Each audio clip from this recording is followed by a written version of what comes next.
10 अक्टूबर को है करवा चौथ। और करवा चौथ खाली पति पत्नी के रिश्ते को अच्छा करने के लिए नहीं, बल्कि बहुत सारी चीज़ों को हम इससे सही कर सकते हैं। अगर किसी की शादी में बार बार रुकावट आ रही है, संतान नहीं हो रही है, या फिर आर्थिक स्थिति अच्छी नहीं है, क्योंकि चंद्रमा को जल देने के पीछे बहुत सारे राज छुपे हैं। और हम उस दिन कुछ ऐसे उपाय कर सकते हैं जिससे कि पति पत्नी का रिश्ता तो अच्छा हो ही, और भी परेशानियां अगर हमारी ज़िंदगी में हैं तो हम उन्हें दूर कर सकें। क्योंकि अगर ज्योतिष के माध्यम से देखें तो चंद्रमा को जल देने के पीछे बहुत सारे राज हैं, और हम उस दिन ऐसे खास उपाय, ऐसी जादुई रेमेडी कर सकते हैं कि इन चीज़ों से हमें रिलीफ मिल जाए। करवा चौथ का व्रत कार्तिक मास की चतुर्थी को आता है, और चंद्रमा को जल देकर आप अपनी मानसिक स्थिति, आर्थिक स्थिति, और अगर आप बहुत ज़्यादा एंजाइटी, डिप्रेशन, या आपको लग रहा है कि चंद्रमा आपका बहुत ज़्यादा ख़राब है, तो उस दिन हम जल में कुछ ऐसी खास चीज़ों का यूज़ करके चंद्रमा को जल दे सकते हैं, जिससे कि हम अपनी हेल्थ को, अपने मानसिक स्थिति को भी अच्छा कर सकें और चंद्रमा को स्ट्रॉन्ग कर पाएँ। क्योंकि पति पत्नी के रिश्ते को अच्छा करने के लिए चंद्रमा के साथ साथ हमें बृहस्पति और शुक्र पर भी बहुत ज़्यादा ध्यान देना होता है।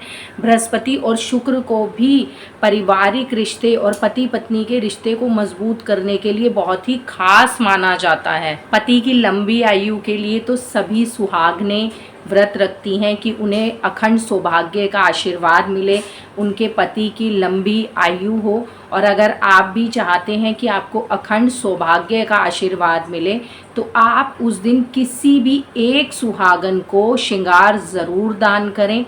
और अगर आप चाहते हैं कि आर्थिक स्थिति आपकी बहुत अच्छी हो जाए, फाइनेंशियल प्रॉब्लम बहुत ज़्यादा आपके हस्बैंड और आप फेस कर रहे हैं, तो फाइनेंशियल स्थिति को स्ट्रॉन्ग करने के लिए, क्योंकि याद रखिए कि चंद्रमा से ही हमें लिक्विड मनी प्राप्त होती है, और अगर आप चाहते हैं कि चंद्रमा स्ट्रॉन्ग हो जाए और लिक्विड मनी की आपके पास कोई कमी ना रहे, तो आप चंद्रमा को जब जल चढ़ाएंगे उसमें कच्चा दूध और चावल के कुछ दाने और सफ़ेद फूल ज़रूर डालेंगे। ओम सोमाय नमः या ओम चंद्राय नमः, इस मंत्र को 108 बार जल चढ़ाते समय आप ज़रूर चैंट करेंगे। इससे आपका चंद्रमा स्ट्रॉन्ग होगा, आर्थिक स्थिति अच्छी होगी। और अगर आप ये चाहते हैं कि पति पत्नी के रिश्ते बहुत ही मधुर हो जाएं, बहुत अच्छे हो जाएं, तो आप जल में दूध और शहद ज़रूर डालेंगे, क्योंकि जो मिठास शहद में है वही मिठास आपके रिश्ते में भी आ जाएगी। अगर संतान से संबंधित कोई भी परेशानी हो रही है आपको,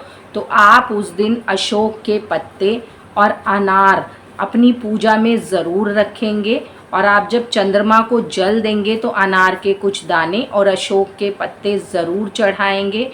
और अगर आपको लगता है कि आपके पति की तरक्की नहीं हो रही है, उनकी तरक्की, उनकी सक्सेस काफ़ी समय से रुकी हुई है, तो आप उस दिन शिवलिंग पर कुछ चावल के दाने और सफ़ेद फूल मनोकामना करते हुए कि मेरे पति की तरक्की होने लग जाए, जॉब में प्रमोशन हो जाए, जो भी आप मांगना चाहें, ये आप अपने मन में सोचकर शिवलिंग पर ज़रूर चढ़ाएंगे। क्योंकि ध्यान रखिए कि चंद्रमा भोलेनाथ के मस्तक पर विराजमान है, और अगर इस तरह से आप पूजा करते हैं तो आपकी सारी मनोकामनाएं करवा चौथ पर ज़रूर पूरी होंगी। अविवाहित लड़कियां जिनकी शादी नहीं हो रही है और बहुत समय से रुकावट बनी हुई है, तो उस दिन माँ पार्वती को चुनरी, हरी चूड़ियाँ, सिंदूर, पूरा ही श्रृंगार का सामान ज़रूर दान करें। लेकिन ये 3 चीज़ें, चुनरी, सिंदूर और हरी चूड़ियाँ, ये तो ज़रूर दान करें,